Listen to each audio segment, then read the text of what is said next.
Hello everyone, I'm Darren again. Today's topic is looking at how narcissistic people weaponize accusations as a form of coercive control. How they use accusations as a way to keep others in a state of fear, compliance, self-doubt, and emotional exhaustion. Today, I'm going to look at the concept of the process is the punishment. And I'll be looking at how they use this tactic in their personal relationships, in workplaces, on social media, and in society at large. But to begin with, when narcissistic people make exaggerated, sometimes bizarre or outrageous accusations, the aim isn't always just to shift away from the focus of their own actions. It can be as a way to control others, to stop them from speaking up or speaking out against them. Narcissistic people see themselves as entitled, flawless, and superior to others. And because this self-concept is false, they need constant validation from others to prop up their fragile ego. So any challenge to their perceived superiority, authority, or their sense of self is often met with resistance, resentment, and quite often vindictiveness. So one of the ways they prevent any kind of challenge, how they gain and maintain control over others, is to make life hell for them if they show any kind of dissent or independence. And they do this by instilling fear. Now, not just the fear of being blamed for something they didn't do, or even being called names, but the fear of the consequences of an accusation. The fear of being seen as the bully, the abuser. The fear of legal consequences, of perhaps losing their job. The fear of being ostracized, of being cancelled. Now, sometimes an accusation can be made in private, but quite often there is a threat to make the accusation public, to tell others. Sometimes a narcissistic person might make ongoing repeated accusations to try to not only ruin someone's reputation, but also as a form of psychological punishment. Sometimes they may even take things to formal or legal levels. It could be contacting human resources at work, or maybe contacting their target's place of work. They might contact legal professionals. But they have others use rules, processes, and procedures to investigate claims they know to be exaggerated or false. And this pulls their targets into uncomfortable, lengthy processes where their time, money, and resources are drained. So the confrontation, the investigation, the public opinion is the punishment. That's what their targets fear, and that's what they try to avoid. And when they make these allegations, when they put in these complaints, to the narcissistic person, it's never about genuinely seeking a resolution, clarification, or even just winning an argument. Instead, it's about emotionally draining and weakening their targets. And when there's a group of them all colluding with each other, as you would often find in cults and cult-like movements, well, the target could feel outnumbered. So in relationships, they might accuse their partners of being abusive, of being the narcissist. In workplaces, they might accuse others of bullying and harassment. On social medias, they accuse others of hatred and bigotry. And Dr. George Simon refers to this tactic as a form of covert aggression, where the aggressor's goal is to manipulate indirectly, to create scenarios where the victim feels perpetually defensive and confused. Their targets are constantly apologizing, explaining, defending their actions, motivations, and their character. And this diverts energy and focus away from what's really going on. It also acts as a deterrent to others who might otherwise disagree or challenge them. So some examples of how this might look is, first of all, in a personal relationship.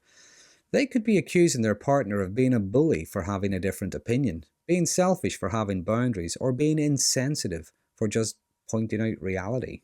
Now, for someone who cares about the relationship and the well-being of others, the accusation of being selfish or emotionally negligent can carry a lot of weight. The partner feels responsible for the narcissistic person's hurt feelings. They can feel guilt. And where there are threats of others being told about how selfish they are, this can bring up shame. But the narcissistic person's goal isn't to negotiate, express genuine needs, or resolve anything. It's about keeping the partner on the back foot, explaining, defending themselves, and ultimately under their control. Secondly, in the workplace, narcissistic people often leverage accusations of bullying or unfairness as a way to control their co-workers. Now, if they feel their superiority is being challenged, well, a narcissistic manager might accuse the member of their staff of being disruptive, toxic influence, trying to undermine them, or even just not doing their job. So they might threaten them with a disciplinary hearing. They might even threaten their job. Or a narcissistic member of staff might threaten their manager that they will go to human resources, take out a grievance, claim that they're being bullied or discriminated against somehow, if the manager holds them to account for maybe not doing their job or just doing it badly. According to Dr. Craig Malkin, narcissists feel particularly threatened whenever others challenge them, so they often react defensively and use accusations to deflect attention from themselves and make the other person appear as if they are the problem. This tactic keeps their work colleagues distracted, defending their intentions and their character, rather than focusing on what's really going on.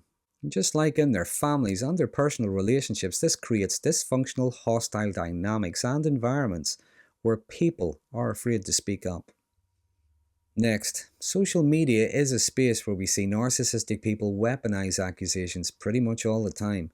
With the public nature of social media, weighted and emotive labels such as far-right fascist, woke Marxist, or whatever the current insult is, well, these are often used as a means of silencing, bullying, or cancelling those they dislike or disagree with.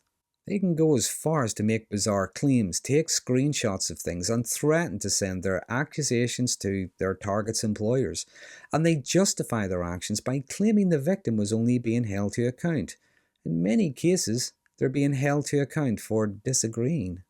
And in the book, The Coddling of the American Mind, Haidt and Lukianoff discuss the phenomenon of call-out culture, where certain terms can be used for social control and manipulation. So there is an intent in using these labels, in making these accusations. And given the nature of social media, outrage and vitriol spreads very quickly. So the accusations pick up traction very quickly from like-minded people who enjoy attacking, demonizing, and destroying others who don't see the world the way they do. And a common behaviour associated with narcissism is for them to paint themselves as morally righteous, to gather allies, agents, enablers, whatever you want to call them, and find ways to isolate their target. And on social media, this can happen very quickly. But again, the goal isn't necessarily to engage in a discussion or try to change the other person's perspective, but rather to force them into a defensive posture, keeping them occupied with the backlash and the character attacks. This type of public attack and public shaming plays out as an ongoing punishment. They're drawn into either defending their character and their values against a vocal and hostile audience, or they just withdraw. Lastly, in their own families, relationships, friendship groups, as well as in larger society, narcissistic people often create a sense of hypermorality and foster a cult-like them and us mentality where they use emotive labels to describe their perceived enemies as being bad, evil, and wicked. And this unifies their friends, colleagues, their followers against a common enemy. And rather than having nuanced discussions with those in their group who may have different opinions, well, they might make accusations and threaten to expose them for being just like or enabling the enemy. So the threat of the accusation acts as a conversation stopper. And the fear of being accused can have people feel as if they endlessly have to prove their loyalty, purity, or that they're on the right side. And this is often at the expense of their integrity. But it ensures that the narcissist's perspective remains the dominant one. So why do these tactics work? Well, accusations, even outrageous and bizarre ones, are powerful because they exploit social conditioning, empathy, and people's desire to be seen as good, kind, and decent. And using emotionally weighted labels that end in something like ist or phobic, well, that can trigger emotional reactions that most people are eager to avoid, and that's something a narcissist can exploit. Also, narcissistic people thrive on attention, dominance, and control, so engaging someone in a long, emotionally draining cycle of having to explain themselves or justify their opinions, well, this keeps the narcissist in a position of power. And this can be especially effective when the accusations are broad or vague. Words, terms, or labels being used out of context can make it difficult for people to defend themselves.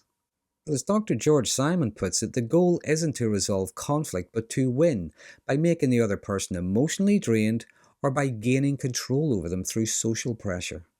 And once they learn that it can work for them, whether it's in their personal relationships, workplaces, or in society in general, narcissistic people can change their accusations, expand on or distort their claims, and they do this to keep their targets in a permanent state of defense, increase the emotional toll on them, and ultimately keep them under control.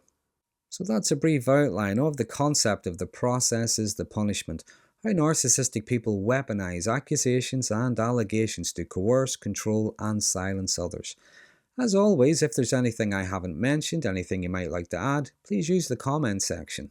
But also let me know in the comment section if you'd be interested in learning some strategies to manage weaponized accusations, and I'll put something together. But if you find this topic to be interesting or helpful, please consider subscribing, and until next time, thanks for watching.